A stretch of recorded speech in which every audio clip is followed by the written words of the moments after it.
Welcome back. CPM జాతీయ మహాసభల సందర్భంగా విశాఖ ఆర్కే బీచ్ లో భారీ బహిరంగ సభ నిర్వహిస్తోంది.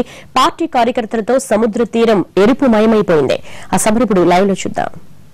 ఘర్షణలు పెంచే విధానాలు దీనివల్ల ముందడు కాదు, మన భారతదేశం వల్ల వెనకడుగేస్తుంది.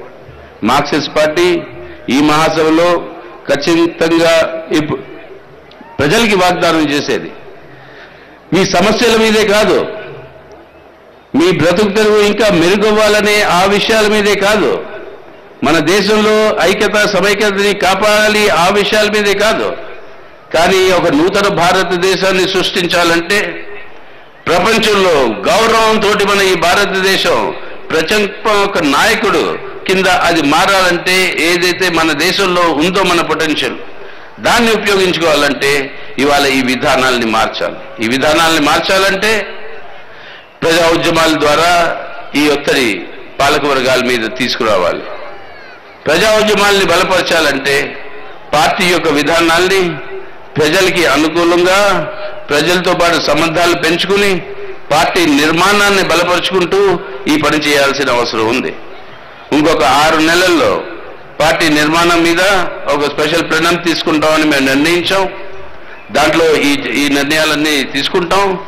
కానీ ముఖ్యమైన అంచంతో ఉన్నదేంటి, మార్క్సిస్ట్ పార్టీ ఇవాళ మన దేశం యొక్క భవిష్యత్తుని మార్చడానికి, మన దేశం యొక్క యువకులకి ఒక కొత్త భవిష్యత్తుని సృష్టించడానికి దానికోసమే కట్టుబడి ఉన్న పార్టీ ఇవాళ మన దేశంలో ఏదైనా ఉంటే అది మార్క్సిస్ట్ పార్టీ. ఈ ఎర్ర జెండా ఇవాళ మన దేశానికి కట్టుబడి ఉంది, మన దేశ ప్రజానీకాలకి కట్టుబడి ఉంది. అంది మేము చేస్తున్న వాగ్దానం. రండి, మనందరం కలిసి ఒక నూతన భారతదేశాన్ని మనం సృష్టించవచ్చు, ఒక నూతన ఆంధ్రదేశాన్ని మనం సృష్టించవచ్చు. ఈ విభజన జరుగుతున్నప్పుడు పార్లమెంట్లోనూ బయట చాలా మేము వ్యతిరేకించాం, చాలా విషయాలు చెప్పాం, చాలా అంశాలు. ఏమని ఏ రకంగా అయితే విభజన చేస్తున్నారో ఇది ఆలోచించి చేయటం లేదు.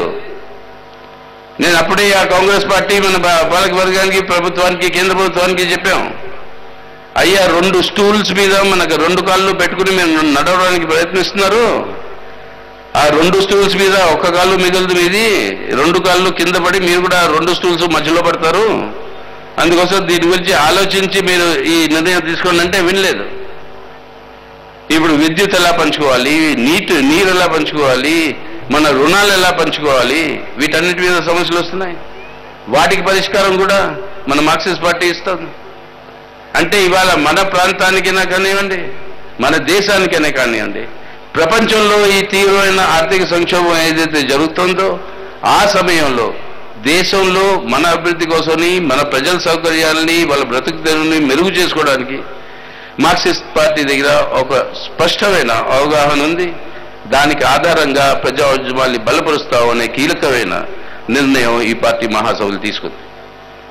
అందుకే చివరిలో నేను చెప్పదలుచుకున్న విషయం, ఈ కీలకమైన నిర్ణయాలు ఏవైతే మేము తీసుకున్నామో దానికి ఆధారంగా రాబోయే రోజుల్లో ప్రజా ఉద్యమాలు ఏవైతే బలపడతాయో ఆ బలపడుతున్న ప్రజా ఉద్యమాల ద్వారా దేశ రాజకీయాల్లో మార్పులు వస్తాయో ఆ మార్పులకి ఆధారంగా ప్రజల యొక్క బ్రతుకు తెరువుని మెరుగు చేసుకోవడానికి, మన దేశంలో ఒక మార్పు